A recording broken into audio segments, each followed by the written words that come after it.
Ordinarily, we define ourselves through what we think, what we feel, what we desire, how we act. These movements create the structure of the I we know. But in our school, we are reminded that beyond these forces, there exists another potential, another possibility. There is a deeper principle within the human being that does not belong to the repetitive movements of thought. And this is the great key. For true consciousness does not enter the repetition. Thought repeats, emotion reacts, desires circle endlessly, but consciousness itself can remain still, clear, and free. And this is the difference between merely turning a thinking being and becoming a conscious being. For beyond the prison of repetition, beyond that identity which is repetitive, beyond the endless movements of thoughts and reactions, there exists within us a deeper presence, a silent, a luminous, and awake. And when we begin to seek self-observation with this understanding, friends, something important changes within us. We gradually realize that the self-observation is not something created by the ordinary mind. It is not another thought attempting to control other thoughts. And in realizing this, we slowly erase the inner struggle, the endless tug of war we have been carrying for so long against our own mental movements. And why do you think so? Because the foundation of true observation does not become trapped within the repetition. For a brief instant, even a fraction of a second, something breaks.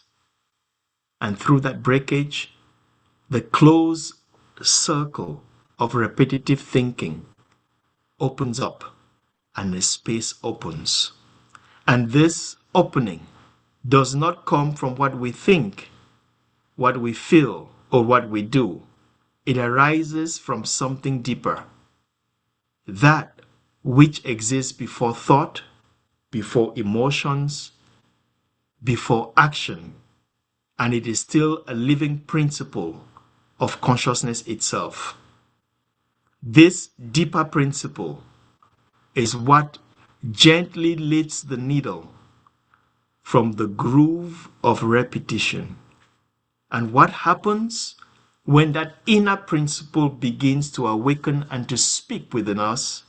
It creates space, a silent space, a living space, a deeply present space that is filled with clarity.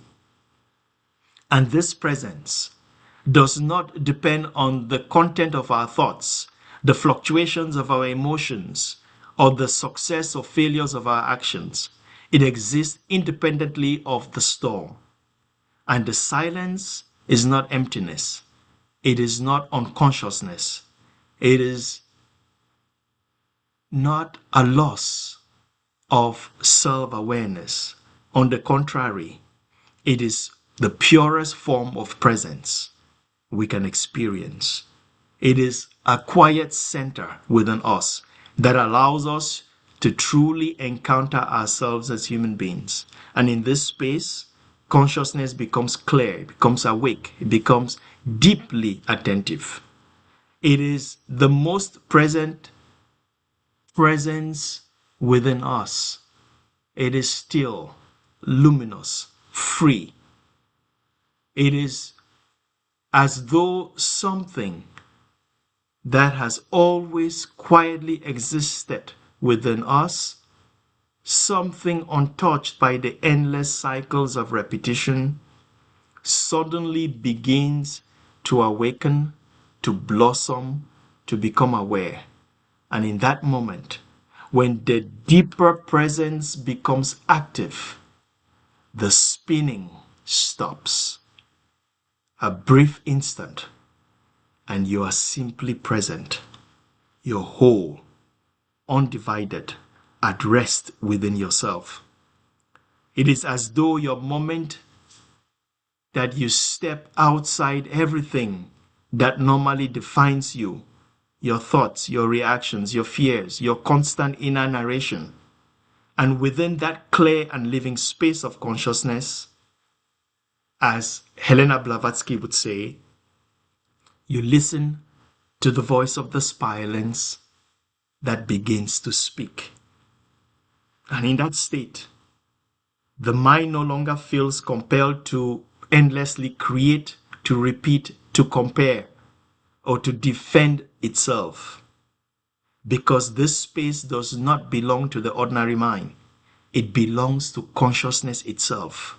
A consciousness guided by something far more ancient, pure, primordial within us. And therefore this inner silence is alive. It is not empty.